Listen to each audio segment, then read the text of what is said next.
The inquest into the death of 14-year-old Molly Russell, who took her own life in 2017, is set to be concluded today. After her death, it was discovered that she'd viewed disturbing content surrounding suicide and self-harm on sites like Instagram. Meanwhile, her family have since campaigned for tighter rules over social media content. Well, Alice Porter is outside North London Coroner's Court for us this morning. Alice, morning to you. What evidence have we heard from the inquest so far?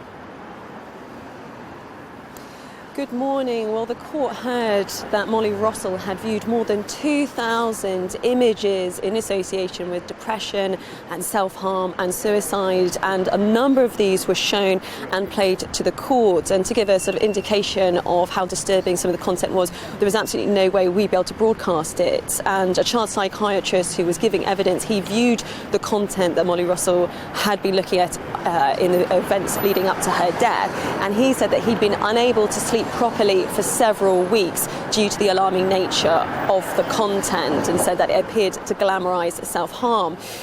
We also heard from the head teacher of Molly Russell School in Harrow, who said it was an almost impossible task for schools to keep up with the risks posed by social media. But the court also heard from representatives from social media companies, including Pinterest and Meta, that's the company that own Instagram. And a senior executive for Pinterest said that the site wasn't safe when Molly Russell was using it, and that some of the images shown to the court he wouldn't show to his children.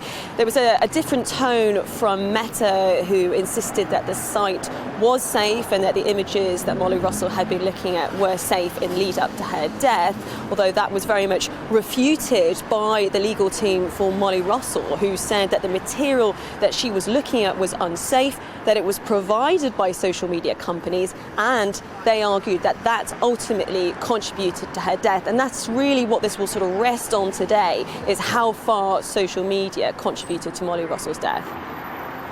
And what are we expecting today?